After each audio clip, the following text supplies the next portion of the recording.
Sud Radio, le grand matin week-end, l'info Éco Plus, Didier Testo. Et tous les dimanches après 8h20, on retrouve l'info Éco en plus avec vous, Didier Testo. Bonjour. Bonjour Maxime. Vous êtes le fondateur de la Bourse et la Vie TV. Et cette semaine, vous voulez absolument revenir précisément sur la dégradation de la note de la France par l'agence Fitch. On en a beaucoup parlé. Mais maintenant qu'on a un peu plus de recul, est-ce qu'on peut comprendre, saisir, appréhender les conséquences concrètes pour notre économie ?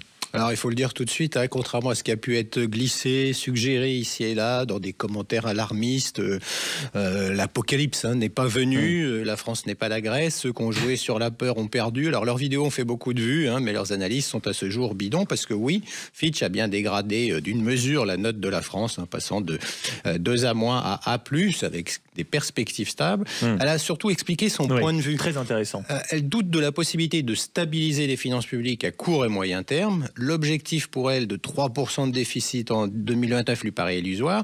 Et c'est encore plus difficile lorsque la croissance tendancielle, selon Fitch, est autour de 1,1%. Message transmis à ceux qui veulent le pouvoir. Cette instabilité politique va perdurer jusqu'au présidentiel de 2027. Cela ne va pas aider à ce rééquilibrage des comptes publics.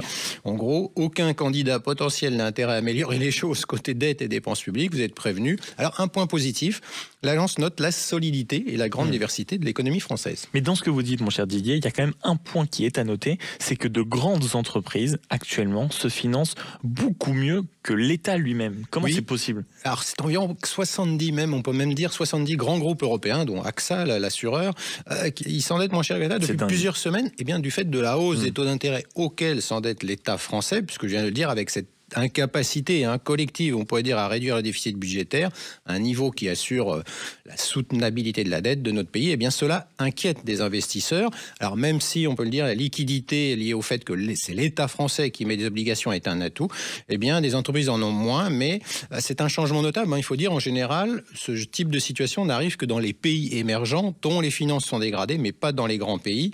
Alors tant mieux pour les entreprises françaises en attendant, mais l'État, lui, va devoir trouver des solutions. Alors d'autres rendez-vous, on l'avait évoqué ici même, en fin d'année, avec Moody's et Standard & Poor's, ces deux autres agences.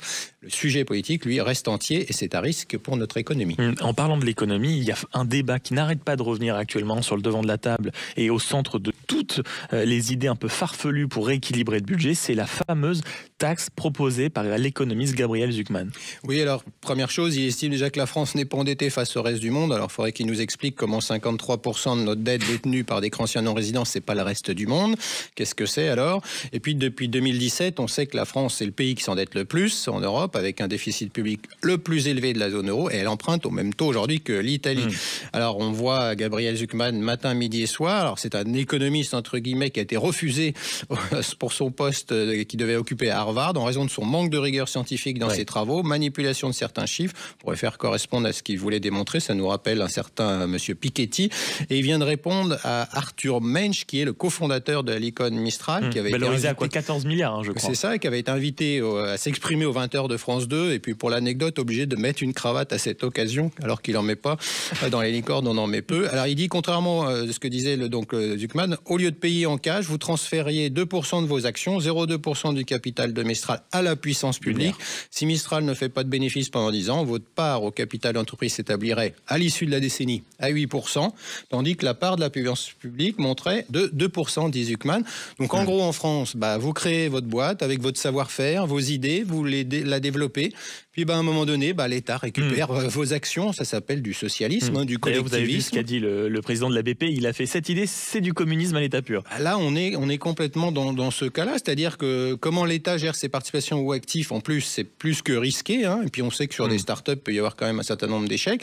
Mais aujourd'hui, par exemple, l'État est incapable de savoir combien il a d'actifs immobiliers, alors que des milliardaires pensent qu'il faudrait payer plus. C'est une réalité. On peut citer notamment une héritière de BASF qui l'avait proposé, mais que des solutions consistant à nationaliser des actifs pour faire payer des impôts soit promues comme la solution au miracle, c'est juste ahurissant, avec une certaine complicité médiatique pour une surexposition qui n'est pas justifiée, puisque depuis plusieurs années, on le voit notamment côté de nouvelles générations, entreprendre fait partie des possibilités, des envies. Alors on succombe pas, il faudrait peut-être pas succomber au simplisme des solutions qui découragent ceux qui entreprennent, parce qu'ils iront trouver ailleurs un environnement qui leur permettra de réussir leur projet.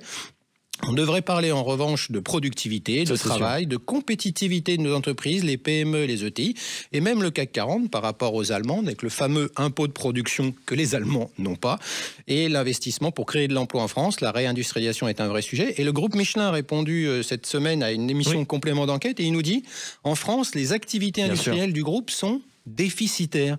Là, j'entends personne, politique, syndicaliste, pour se mettre autour de la table, réfléchir et changer cela. Michelin est contraint de s'adapter, comme toute entreprise. Les entreprises, elles sont dans le réel. Les politiques, les pseudo-économistes, eux, fantasment. Ça, c'est sûr. Merci beaucoup, Didier Destot, d'avoir été avec nous ce matin, précisément le fondateur de la Bourse et de la Vie TV pour l'Info Éco+. Merci.